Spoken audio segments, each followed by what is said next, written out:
शहजाद आपके पास आ रहा हूं, please don't take it otherwise.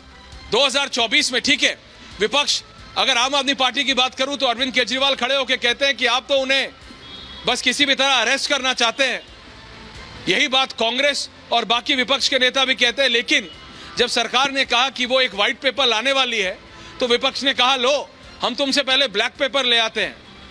मैं आज स्टूडियो में नहीं हूं, बाहर हूं, मैं ऐसे लोगों से पूछ रहा था तो एक पान की दुकान पे था, उन्होंने कहा भैया सफेद लाओ चाहे काला लाओ, हमको तो ये बता दो जो मोदी जी हर बार बताते हैं कि कितना विकास होगा, हमें तो ये बता दो कि हमारी जिंदगी और कैसे आसान होगी, कैसे सहूलियतें मिलेंगी। तो जो आम आदमी जानना चाहता है शहजाद सरकार से और इन विपक्षी नेताओं से भी जो चैलेंज दे रहे हैं मोदी की सरकार को कि how will you make the life of the common man easy, वो इसीलिए तो जिताते हैं आपको। Shahzad, coming to you first. देखिए ऐसा है कि देखिए जैसा इनकी करतूतें ही काली है तो इनके पेपर भी काले ही होंगे, परंतु इन काले कारनामों के बारे में आपको याद होगा जब कुछ लोग अन्ना हजारे की शरण में थे तब वो किस प्रकार से मुखर हुआ करते थे और बोलते थे कि ये सभी लोग भ्रष्टाचारी। उसका एक उदाहरण पेश करना चाहता हूँ, सुनिए। उन्होंने कहा था ये जांच करानी है, सोनिया गांधी को गिरफ्तार करो, 2 दिन उसका इंटेरोगेशन करो, देखो पता चल जाएगा। ये तो स्वयं अरविंद केजरीवाल जी कह रहे थे कि सोनिया गांधी भ्रष्ट है, सोनिया गांधी का भ्रष्टाचार हुआ है और उनको गिरफ्तार करके जल्द से जल्द उनकी जांच करवानी चाहिए। तो आज वही कार्यक्रम तो हो रहा है। ईडी जब जांच करती है, सीबीआई जब जांच करती है तो कोर्ट से उनको राहत नहीं मिलती। अभी तो अरविंद केजरीवाल जी जो समन से भागे भागे फिर रहे थे, अब तो कोर्ट ने भी उनको कहा है कि समन तो बिल्कुल ठीक है और आपको एजेंसी के पास जाना पड़ेगा। अच्छा देखिए बात क्या है, दरअसल क्या आपको याद नहीं है उस समय पर चर्चा होती थी तो क्या चर्चा होती थी, 2G, 3G, CWG, जीजा जी, सोनिया जी, इस प्रकार की चर्चा होती थी। आज चर्चा होती है तो 5G और 6G की होती है। उस समय पर चर्चा होती है तो स्कैम इंडिया की, आज चर्चा होती है तो स्टार्टअप इंडिया की। उस समय बात होती थी कि कैसे प्रोजेक्ट्स लटकते हैं, भटकते हैं, अटकते हैं। आज बात होती है कि किस प्रकार से बड़े बड़े इंफ्रास्ट्रक्चर प्रोजेक्ट्स को कंप्लीट किया जा रहा है, शिलान्यास भी हम करते हैं और उसका उद्घाटन भी हम करते हैं। तो इसीलिए आज धरातल से लेकर धारणा में जो अंतर हुआ है, जो बदलाव हुआ है, ये ब्लैक पेपर व्हाइट पेपर में तो सब काले कारनामे उनके आ गए हैं, परंतु ये गोल्डन पीरियड चल रहा है उसका प्रमाण भी आपको दिखाई दे रहा है। और मैं केवल संजीव जी से इतना पूछना चाहता हूं, अब बता दीजिए संजीव जी, आप जो बार बार विक्टिमहुड कार्ड खेलते हैं, आप बता दीजिए कि लालू प्रसाद यादव तो ब्लैक करप्शन में कन्विक्टेड है 4 बार, जेएमएम ब्लैक करप्शन में कन्विक्ट हुई थी उनके 3 सांसद, और सोनिया जी पर तो आप ही कार्रवाई की मांग करते थे। आपका सवाल नहीं बदलता, महीने बदलते जाते हैं। ये सवाल पहली बार आपने अक्टूबर में मेरी डिबेट में पूछा था और आज हम फरवरी में खड़े हैं, सवाल आप वही पूछ रहे हैं, जवाब नहीं मिला आपको आज तक। लेकिन संजीव झा जी, मैं आपके ये पास बदल गए संजीव जी, अगर जवाब इसलिए नहीं बीजेपी और नरेंद्र मोदी को हराना है, नहीं हाँ नहीं, ओके संजीव झा जी, ये काला पेपर लाने से क्या होगा? आपके नेता खड़े हुए पोडियम पे खड़े हुए बोले कि भैया ये तो किसी भी दिन मेरे को अरेस्ट कर लेंगे। इतना क्यों डर है संजीव झा जी? जब कुछ गलत किया ही नहीं जैसा आप कहते हैं तो कैसे अरेस्ट करना? ये काला पत्र इसलिए क्योंकि ये काला पत्र इनके काले कारनामों का चिट्ठा है। अब देखिए ना, संजय सिंह जी ने इनके अदानी जी और मोदी जी की क्या जुगलबंदी थी इसके बारे में जब बोला तो आज वो जेल में है। अभी कह रहे थे कि इनके लोग जेल में हैं, शहजाद कह रहे थे। एक बात समझिए आप, आज ईडी का काम था मनी लॉन्ड्रिंग करने का, वो मनी लॉन्ड्रिंग नहीं कर रहा, पॉलिटिकल लॉन्ड्रिंग कर रहा है। एक बात बताइए, लगातार 2 साल से जांच हो रही है हमारे 2 मंत्री को बारे में, लेकिन 2 साल में अभी तक चार्जशीट पूरा नहीं हो पाया है, चार्जशीट ट्रायल शुरू नहीं कर पा रहे हैं।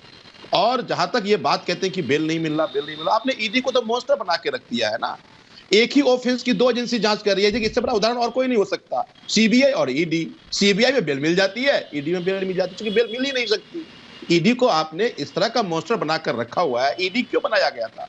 इसलिए बनाया गया था कि टेररिस्ट फंडिंग को रोकने के लिए, बड़े बड़े जो ड्रग्स माफिया पूरे वर्ल्ड में हैं उससे रोकने के लिए। आज आपने उस ईडी का उपयोग पॉलिटिकल पार्टी से बेटा करने के लिए कर दिया। अरे चीफ मिनिस्टर को बंद कर रहे हो, अलग अलग प्रदेश के मुख्यमंत्री को बंद कर रहे हो, मंत्री को बंद कर रहे हो। और आपके पास उदाहरण है ना सच भाई, जो भारतीय जनता पार्टी अभी कह रहे थे 2G, 3G, 5G, वो इसलिए नहीं हो रहा है कि सब तो भारतीय जनता पार्टी में आ गए, और भारतीय जनता पार्टी में जो आ गया वो जांच से बच गया। अब देखिए ना, छगन भुजबल जी, अब एक उदाहरण मैं आपको देता हूं। छगन भुजबल जी पे 300 करोड़ का घोटाले का आरोप था, 2 साल जेल में भी रह गए। अब वही ईडी कह रही है कि हमारा पेटिशन खो गया जी, इसलिए हम इनको बरी कर रहे हैं। और ऐसे आपको गिराने लगूं तो ऐसे दर्जनों उदाहरण हैं। तो इसका मतलब है कि ईडी का उपयोग कोई मनी लॉन्ड्रिंग की जांच करने के लिए नहीं कर रहे हैं आप। ईडी का उपयोग आप पॉलिटिकल लॉन्ड्रिंग के लिए कर रहे हैं कि अपने पास आ जाए। और आप कह रहे हैं अगर इतना ही बड़ा अच्छा माहौल है तो क्यों रातों क्या यही तो क्या विपक्ष नहीं संजीव जी विजय जी पंकज जी मैं आपके पास आऊं उसके पास एक और नहीं तो क्या यही प्लैंक लेके क्यों तो क्या सिर्फ ईडी के मिसयूज का प्लैंक लेके आप 2024 में जनता के बीच जाने वाले हैं? आपका अपना कोई ऑल्टरनेटिव प्लैंक नहीं है क्या? अपना आपका कोई एक ऑल्टरनेटिव डेवलपमेंट मॉडल नहीं है? क्योंकि बीजेपी तो नहीं जा रही है, प्रधानमंत्री मोदी तो कह रहे हैं कि मैं तो विकास का प्लैंक लेके जा रहा हूं। क्या आप ईडी के प्लैंक को लेके जनता के बीच जाएंगे? और क्या आपको लगता है अगर आप लेके जाएंगे तो आप टक्कर भी दे पाएंगे? हराना तो छोड़िए सर, ये एक उदाहरण है। क्या दूसरा उदाहरण आप देखिए इंस्टीट्यूशन का क्या हाल कर दिया। आपने देखा ना मेयर के चुनाव में रंगे हाथ पकड़े गए हैं, वीडियो में कैप्चर हो गया किस तरह की वोटों की चोरी होती है। लोग कहते थे कि भारतीय जनता पार्टी हाँ तो फिर सुप्रीम कोर्ट ने किया ना, वो चोरी सुप्रीम कोर्ट ने क्या बोला उसमें? और सुप्रीम कोर्ट में भी चीफ जस्टिस ऑफ इंडिया का इतना हार्ड टोन, चूंकि वो क्लैरिटी थी, वो उस रिटर्निंग ऑफिसर को क्लैरिटी मिल गई होगी। उन्होंने क्लियरली कहा, the honourable chief justice of India Sanjiv Jha ji the honourable chief justice of India, उन्होंने कहा कि उस रिटर्निंग ऑफिसर को बता दीजिएगा कि मेरी नजर है उन पे। चीफ जस्टिस ऑफ इंडिया ने ये कहा। तो अगर आपको लगता है और जो कि आपका दावा था कि कुछ गलत हुआ है तो उसके बाद क्या कोई हिम्मत करेगा जब चीफ जस्टिस ऑफ इंडिया ने ऐसा कह दिया? नहीं, यही तो भारत की डेमोक्रेसी की खासियत है। आप लंबा बोलेंगे तो मैं कैसे बोल पाऊंगा। आप देखिए इनके इंटेंट को समझिए, तो कैमरे में पकड़े गए तब पता चला ना। नहीं मैं लंबा नहीं बोल रहा, बोलिए। रोज ये जनतांत्रिक व्यवस्था का रोज मर्डर कर रहे हैं। एक बात बताइए, संविधान में लिखा है कि पीपल ऑफ इंडिया सुप्रीम है। पीपल ऑफ इंडिया जिस सरकार को चुनती है उस सरकार के लिए ब्यूरोक्रेसी एंसेबल होना चाहिए। आप ब्यूरोक्रेसी को छीन रहे हैं, तो क्या ये मर्डर संस्था का?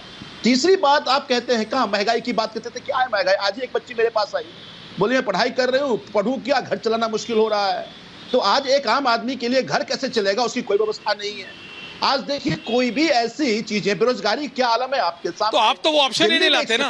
शहजाद में आ रहा नहीं संजीव झा जी, ये मतलब ओपनिंग कमेंट है, लेकिन आप तो आपके नेता ने एक भी कोई ऑप्शन लाया। चलिए एक सेकंड के लिए, पल भर के लिए पंकज शर्मा जी या फिर विजय जी, मैं अगर संजीव झा की बात शहजाद में मान भी लेता हूं, चलिए आप ठीक करें, तो आपके नेता क्या कोई एक ऑल्टरनेटिव मॉडल लाके खड़ा करते नहीं? आपके नेता कोई भी हो जब भी खड़े होते हैं यही कहते हैं कि देखो ईडी ने ये कर दिया, सीबीआई ने। आपका क्या ऑल्टरनेटिव मॉडल है? आप यहाँ पे मेरे साथ डिबेट में बोल रहे हैं, आपके नेता ने कब कौन सा ऑल्टरनेटिव मॉडल लाके खड़ा किया? आप जिस स्वच्छता की बात करते थे आज आप बात कर नहीं सकते क्योंकि आपके कितने नेता जेल में हैं। संजीव झा जी जेल में क्यों हैं? आपको जनता को मॉडल तो देना पड़ेगा ना। आपने जिस मॉडल की बात की थी वो मॉडल तो धराशायी हो गया। और उस मॉडल को लगातार दिल्ली जनता ने चुना। उस मॉडल पे आज बिजली मुफ्त हर गरीब को मिल रहा है, पानी मुफ्त हर गरीब को मिल रहा है।